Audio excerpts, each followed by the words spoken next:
Hello, everybody. This is Hondo Carpenter. I am your Las Vegas Raiders beat writer on Sports Illustrated and the host of the Las Vegas Raiders Insider Podcast. It's great to be with you all today. We welcome in now the man, the legend, the way of life, the editor, the publisher of thespun.com, the one and only, the great Matt Hladek. It's game day, Matt. I got to tell you, people are loving having you to watch before the games, getting a ton of feedback. I can't tell you how many people are like, thank you for just having a designated day. He's not jumping around. So your audience is there. In fact, I got an interesting text from somebody that follows you on Twitter. I'm going to read this to you. This time comes to me from Mar- Marcel. Marcel says, Hondo, I love Matt being on the show, but I especially like him being on Sundays. Love the guy on Twitter. He cracks me up. He's got a really good sense of humor. I just don't like Rutgers. Other than that, the guy's a gem. So there you go. Marcel loves you. Hey, I can't disappoint my core fan base now. All right, bud. Let's get right to it. We got so much to talk about. The Raiders are 2-5. Things are not well. And I want to talk to you about this team because they understood their quarterback situation. They got that. They understood it. They couldn't move up and get one of the young quarterbacks that they wanted. Nobody wanted to trade. Um, they go out. Gardner Minshew's somebody that Tom Telesco is aware of from friends in Indianapolis. Obviously, I'm not saying that nobody else like Gardner. I'm just telling you that he was able to talk to people in Indianapolis. But Gardner even admits he's just not playing well. It's not fair to the rest of the team. I really respect Gardner a lot. He's just no pointing fingers. Aiden Aiden O'Connell goes down. There's a lot here. They lose Malcolm Kuntz, their emerging star defensive end before anything is played. They lose Christian Wilkins early. They're just battling injuries on every front. I'm not making excuses for 2-5. Even with all of these injuries, there's too much talent to this team to be 2-5. So I'm not, please hear me. You know me. I don't make excuses. But at the end of the day, when you see this team, all this talent, but you look at all the injuries, the lack of quarterback, definitive quarterback, all of it, it's just a big soup of a lot of bad breaks and a lot of mistakes. Your thoughts on where the Raiders sit this morning? Well, I guess Yeah, and when people are watching, it could be tonight, but it's this morning. It's game day. Go ahead. yeah, I understand too, and I empathize with the fans because I feel like with the fans, you're thinking you feel like you're stuck in that quagmire, that soup, where you're like, when is this going to end? When is this organization finally going to pull itself out and right itself? And this year, listen, I don't think anyone expected the Raiders to contend. But we both thought that if they got decent quarterback play, they could be, a solid enough, respectable team in the AFC with the talent they had. It stinks for Aiden O'Connell because, and it stinks for the Raiders too, because you'd rather him play because at the very least you think, all right, he'll be here next year possibly as a cheaper backup. And Gardner Minshew wasn't playing well in the first place. This is why Aiden O'Connell was starting before he got injured. Um, Listen, 2-5. It's tough to come back from that. I don't think anyone's expecting the Raiders to get back in the playoff race, but they need a win or something to break for them soon just to feel better because there's still 10 games left in the season, a little more than half the season. And you don't want it to become just a total slog. So, hopefully that something happens for them soon where they, kind of get bouncing back in the right direction.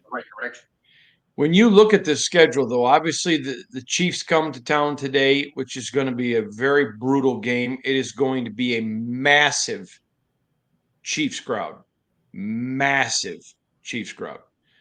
Then they head out to the Natty to take on the Bengals.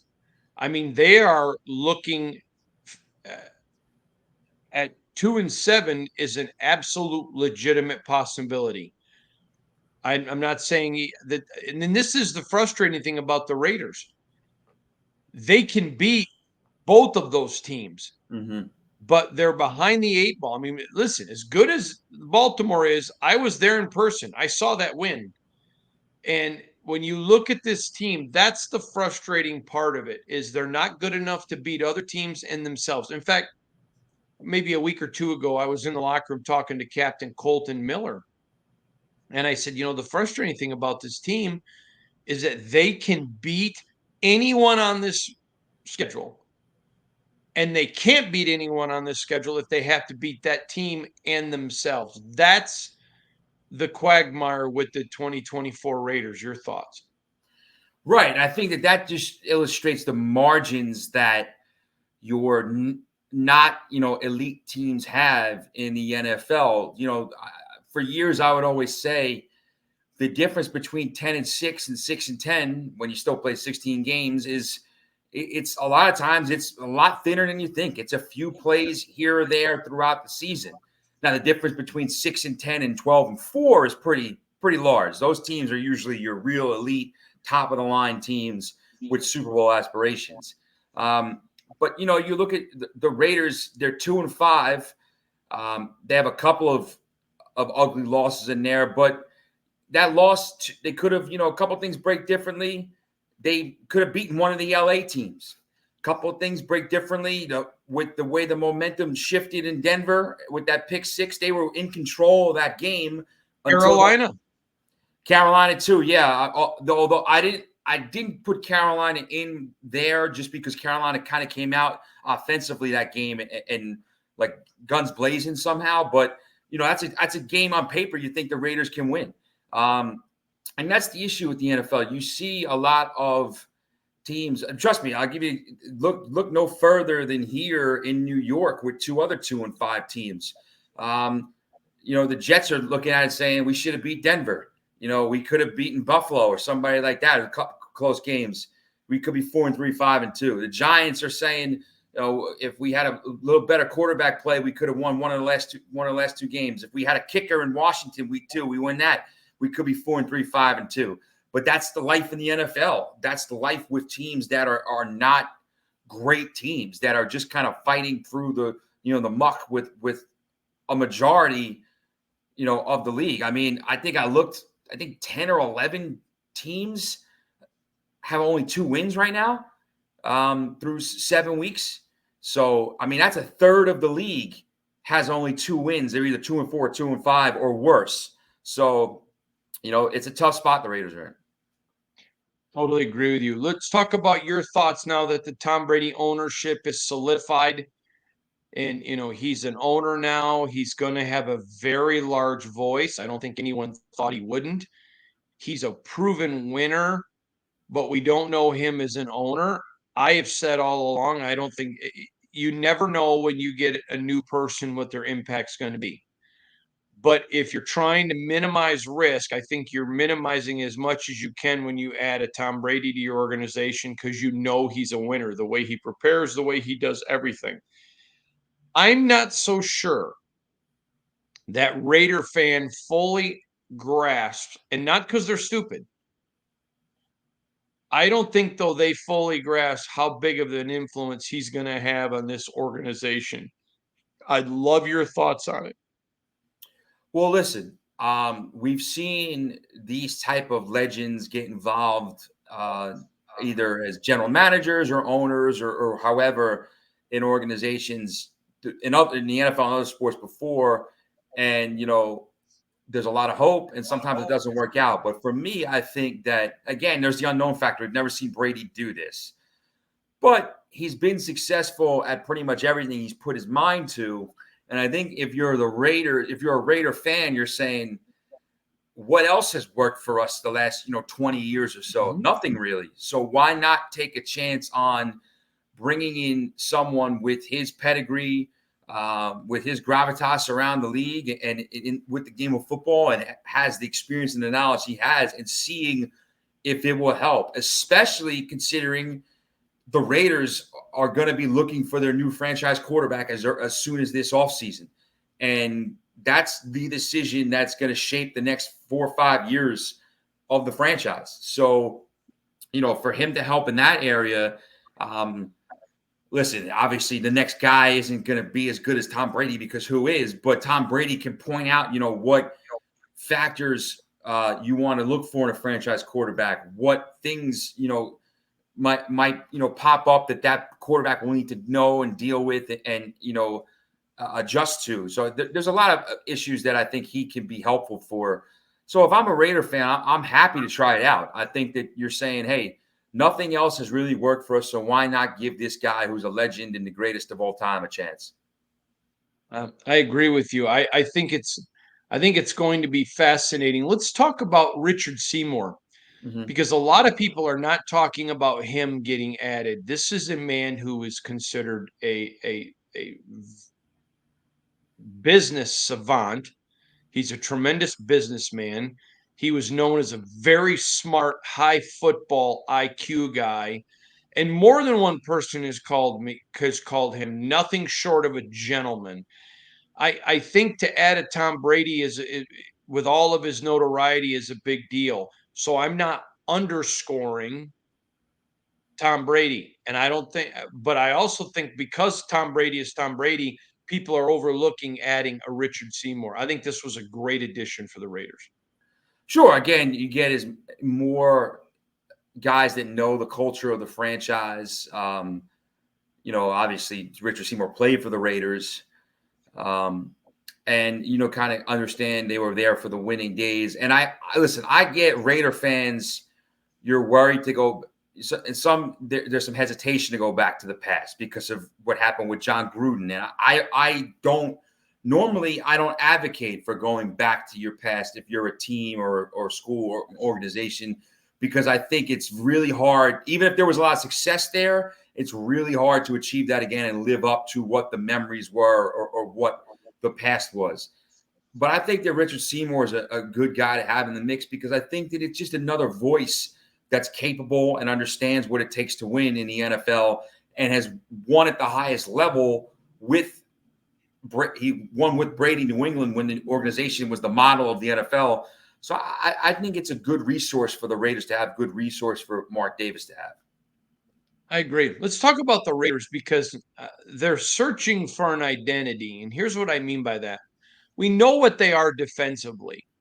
They're completely beat up, but we know who they are defensively. I have zero issues with Patrick Graham, zero issues with Max Crosby in that defense. I mean, even when you look at the loss to the Rams, they only gave up 20 points. It wasn't like they gave up 44. You should be able to win giving up 20 points.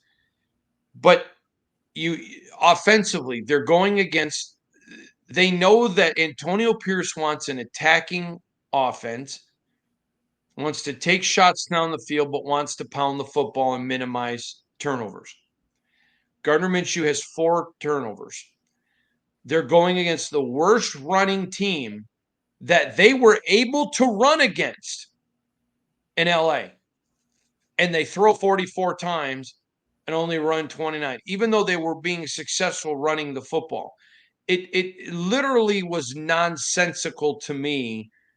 And if you're Antonio Pierce, you're walking a tightrope here because you're being judged on a 1 year. I mean, you have a new ownership involved. You don't know what the future of this Mm-hmm. franchise holds. And the people wanted Minshew, so they get Minshew. They wanted to stick with Aiden. They wanted all these particular players that they have, and they're just making nonsensical decisions. I mean, earlier in the year, they won't throw the football against teams that are stacking the box and they can't run the ball. Then they're playing a team where they can run the ball and they're throwing it 44 times and only running it 29. It literally is nonsensical and it seems to be identityless. What are you seeing from the outside? Well, I do think that identity point is a valid one. They don't have, they coming into the year, they had a tight end, a rookie tight end they were really excited about, who turns out to be very good. and they had a couple of receivers that they knew they could trust. And Devontae Adams was one of the best in the league, and Jacoby Myers. I'm going to argue with one point. I don't know that your statement that they felt they could trust Devontae is accurate. I'm just going to. That's fair. I'm saying skill wise, that Yes, he's a good. He's a no legitimate. doubt. I Tremendously understand talented. about the intangible stuff and the other buy-in type things that you touched on, but from a weapon standpoint and a performance standpoint, what you can get out of him. They were breaking in a new running game. They lost Josh Jacobs. Quarterback was a huge question mark, and now I do feel that there is sort of an identity issue because now Devontae Adams has been traded. So now you're using, some of your other wide receivers. Everyone's got to take a step up in the pecking order. That your tight end situation is in good hands. But are you a team that's going to try to pound the rock and beat teams? Are you a team that's still going to try to stretch the field and make plays down the field? I don't think that the Raiders know. I don't think Luke Getsy knows really what they are. And it's especially tougher when you have to replace your quarterback in the middle of a game and you're going to a guy that got benched because he wasn't playing well previously. So I don't know. It's a really tough situation. And I think that, like you said, there is a little added element of pressure because there are, Mark Davis is still the guy up top, but there's new elements to ownership. So this staff has to feel like the last 10 games, they're really coaching to impress because you don't know what kind of changes are coming in the offseason. Yeah, I got to tell you, I'm sitting here and it makes no sense to me. I still can't, I can't put my finger on what Luke Getsy is trying to do. And I know that there's frustration with him from people wondering what is the plan? What's going on? Where is the sense of identity? It's going to be fascinating to watch. Okay, you mentioned Brock Bowers, Mm-hmm. who many people believe is already the best tight end in the National Football League. I think he's going to be that. I just think to say it after 7 games is you say it after a season, not just after 7 games. I think he's certainly trending that way. There is nothing about him not to love. He is a generational talent. He is phenomenal at what he does. I think this kid is so incredibly special. And to be only 7 games in, I don't even think he has a clue how good he can be. What are your thoughts on Brock Bowers? Well, I think that there's a reason why a lot of experts were talking about him as possibly one of the safer picks and the can't miss picks in that 2024 draft. He went the 11 to 13. What did the Raiders pick him at? Because 13, right? He went after all the quarterbacks. Yes. No, I 11, think yeah. in that range. I actually forgot. That's my fault. But this is a guy that people were talking about as being a top 10 pick, as being, a top 5 talent, and I think that the Raiders got exactly what they were looking for. And he's been exactly what scouts thought he'd be. He's a guy who week in, week out, you can count on to make plays in the passing game. I think he's going to be a fixture in the NFL for a long time. He should be a fixture with the Raiders for a long time. And I think that when the Raiders in the offseason start to plan out their offensive unit for 2025, that's the piece that they feel best about. And that's the piece that you feel is the guy to kind of build the rest of your skill position core around. Hey, we're set at tight end.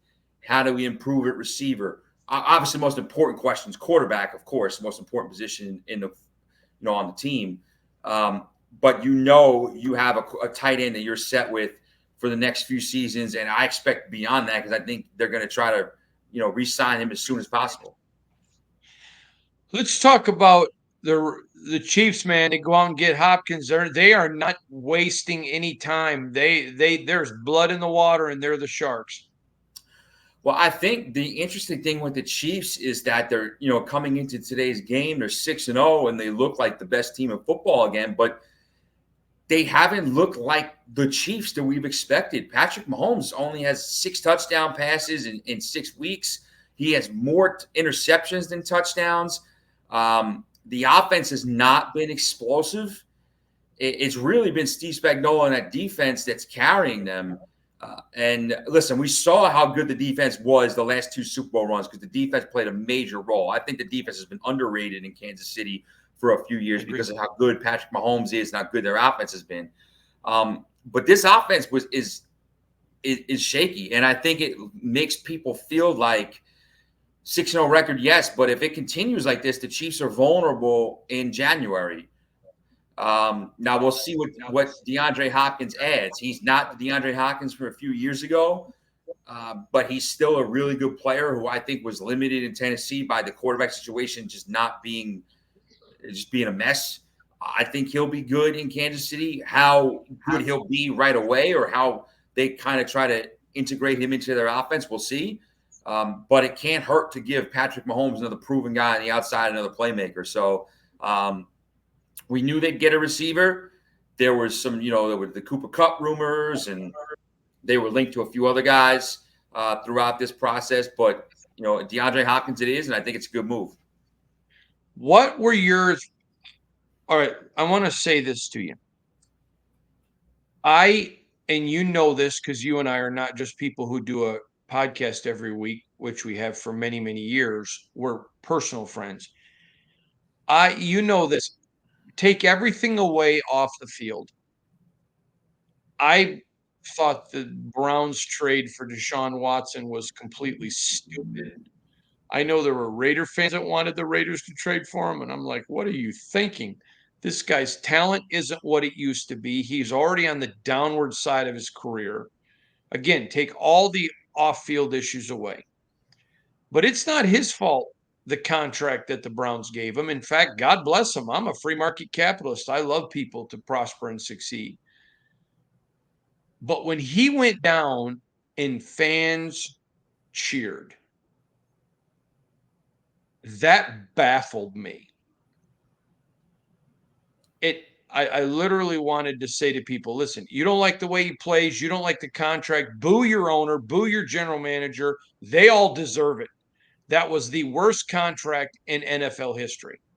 Let's just set that. And I've been told that by multiple NFL people. Everyone associated with that. If the owner signed off on it, which we know he did, he deserves to have Roger Goodell say, sorry, you got to sell your franchise. You're too stupid to be an owner, in my opinion.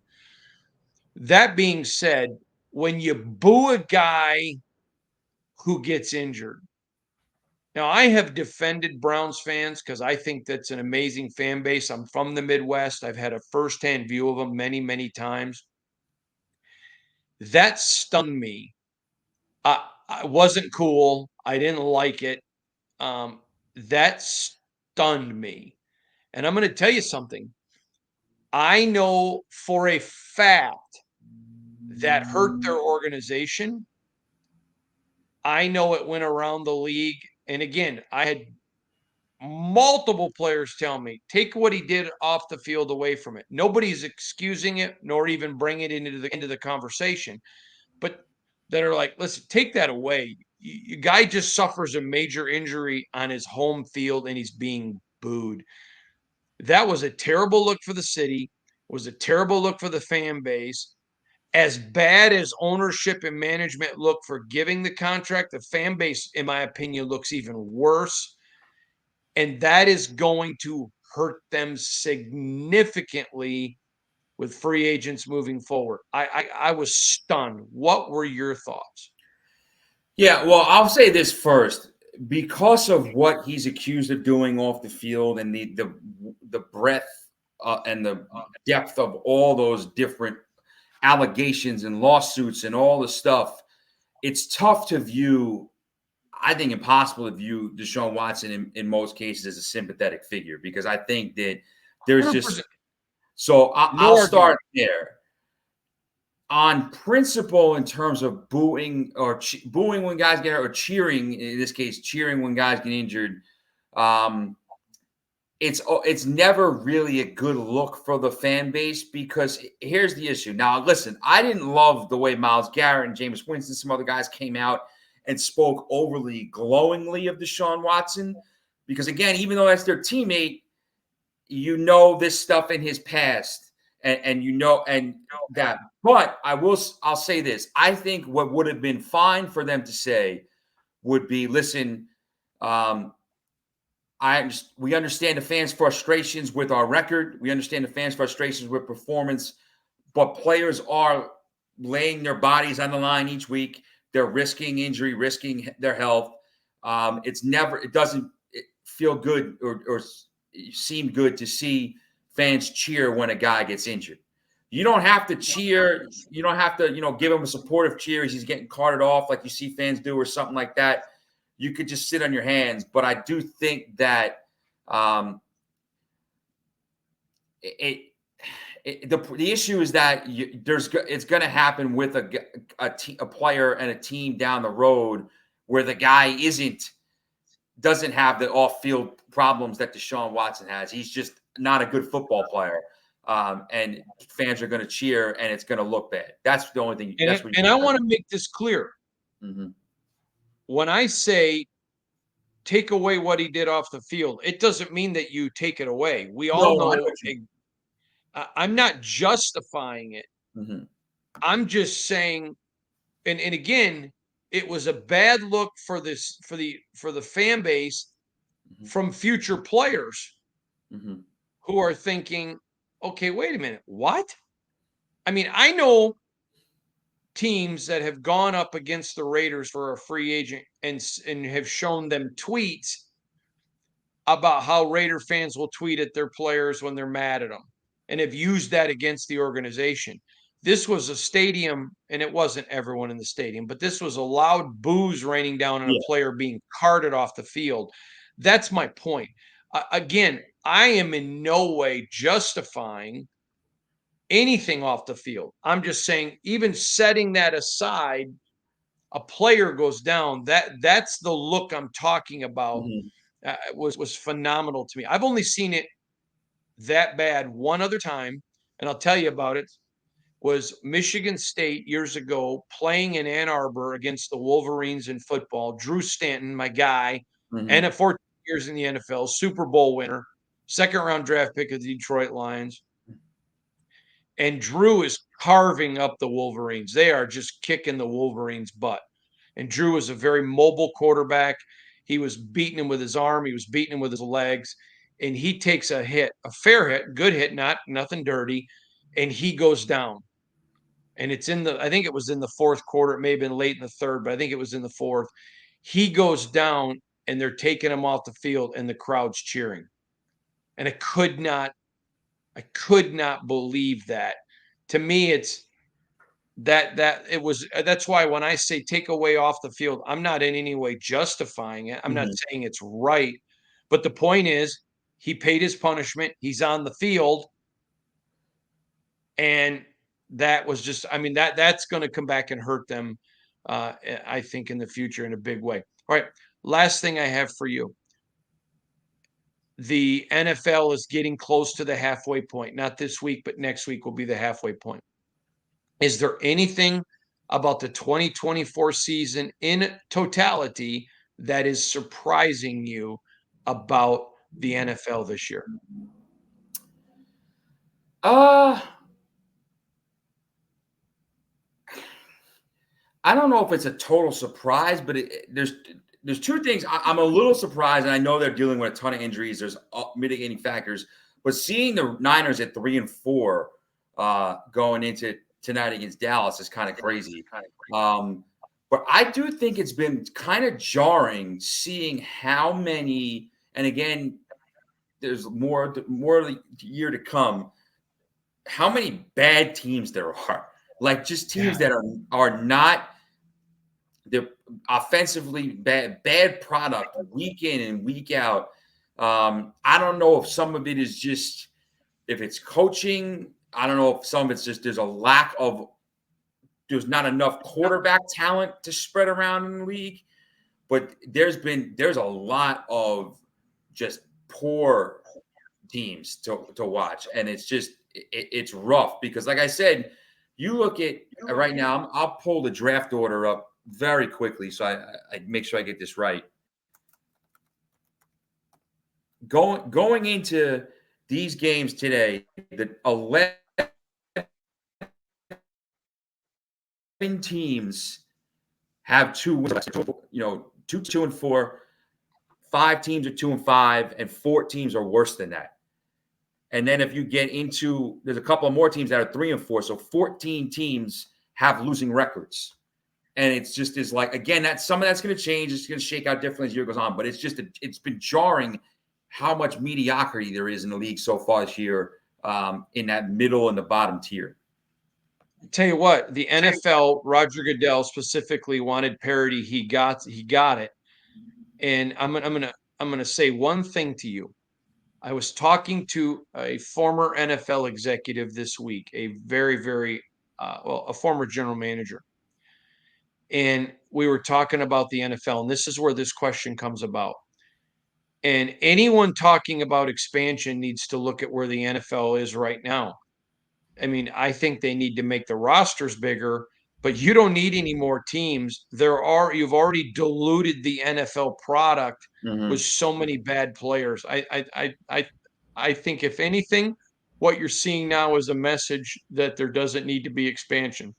No, I agree. I mean, you look at just the most important position, quarterback. There are not 32 men capable of being starters in the NFL. They have to start because there's 32 teams, or they have to start quarterbacks. But the bottom few guys in the league that we've seen this year, and I'm not even just talking about some of the rookies who have, some of them look really good so far, and others are taking some time to adjust. I'm talking about the vets. Like the pool is just way too diluted. I agree with you. 32 teams is more than enough. You have the 8 divisions, 4 teams. The setup is fine. Just leave it as is. I agree. Matt, tell everybody where to find you on X. You can find me at Matt Hladik 919, at MATTHLADIK 919, and I'm always down to chat some ball with you guys. Thanks, brother.